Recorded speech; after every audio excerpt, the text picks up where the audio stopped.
그다음에 뭐 독도 동해 일본군 위안부 문제, 뭐 그다음 동북공정 뭐 이런 기타 등등 해가지고요. 지금까지 무려 한 광고 캠페인을 약 한 30여 차례 진행을 계속 해왔고요.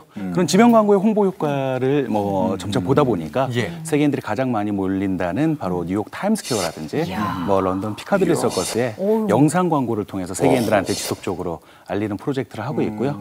그리고 특히 한 10년 전부터는 그러니까 예전에 세계 유명 미술관 박물관에 가게 되면요.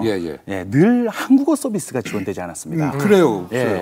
왜냐하면 영어, 일본어, 중국어, 프랑스어, 이태리어, 스페인어, 독일어는 늘 세트 메뉴인 양 이렇게 다 이제 브로셔라고 하죠. 맞습니다. 꽂혀 있었는데 그런 한국어 브로셔가 없어가지고 이런 것들을 뭐 뉴욕 그 현대미술관, 모마라고 하죠. 뉴욕 메트로폴리탄 뮤지엄이라든지 이런 세계적인 유력 미술관, 박물관에 한국어 서비스를 계속 이제 유치하는 일들을 하게 됩니다.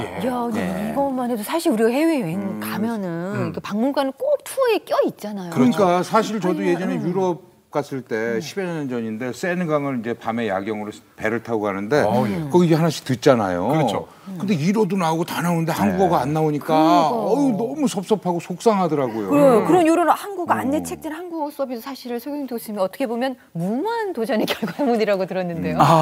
그런 것들을 이제 한다라는 게 추진한다라는 게 정말 쉬운 일이 아니었죠. 왜냐하면 다른 나라 언어 서비스 같은 경우는 그 나라의 이제 정부기관 관계자가 찾아와서 계약서에 뭐 사인을 해서 돈을 후원을 한다든지 아니면 그 나라의 대표 글로벌 기업 관계자가 찾아와서 왜 우리나라 언어가 없느냐 해서 이제 도네이션을 해서 했던 적은 있는데 한 일개 국민이 찾아와서 자국어 서비스를 해달라고 하니까 정부 쪽하고 좀 힘을 보태는 것도 아니고 아무도 안 믿는 거예요. 혼자서. 그러니까 네가 뭔데 왜 네가 이런 일을 하냐 이거죠.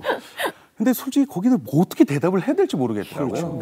뭐 하다가 뭐 학생인데 뭐 시간이 좀 남아서 한다라든지 뭐 이런 얘기들을 좀 하고 얘기를 계속 진행을 했었는데 그래서 그 계약서를 하나 따오기까지도 왜냐하면은 제가 이제 이런 작업을 한번 해보겠다. 우리나라 한국어 서비스를 해보겠다고 하니까 믿지 않았던 이유도 있었지만 추진하는 과정에서 그냥 계속적으로 그냥 일명 얘기하는 당신이 혼자 이렇게 될 수 있는 부분은 아니다. 라는 걸 계속 강조를 하는 거예요.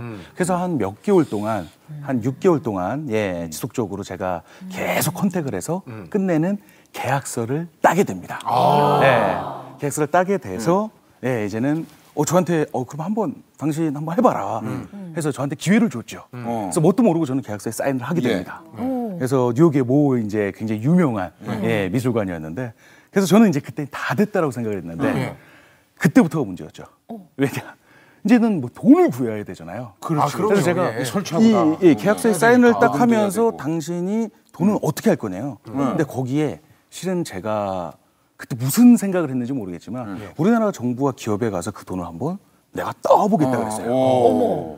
그러니까 한국 사람들이 돈이 없어서 이런 거를 못 만들었다라는 이미지를 심어주고 싶지 않더라고요. 그렇죠. 그래서 제가 딱 해서 한국에 이제 딱 넘어왔었는데요. 한국에 딱 넘어왔었는데 그때 무려 한 200여 군데를 다닙니다. 뭐 정부기관 할 거 없이 무모한 도전인데요. 많은 기업에 계속적으로 홍보실에 컨택을 계속 했었죠. 근데 뭐 그분들이 뭐 진짜 학생 입장에서 뭐 그 큰 비용을 후원해 달라고 하면 누가 해주겠어요. 그럼요. 반응이 냉담했겠네. 그래서 뭐 믿어주지도 않았어요. 그때 당시 어느 정도냐면요.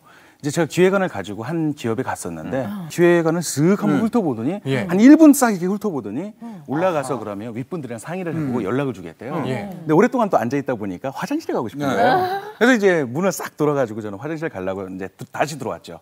근데 이제 예전에는 그 엘리베이터 사이마다 이렇게 휴지통, 깡통 같은 게 있었잖아요. 위에 재터리가 있고.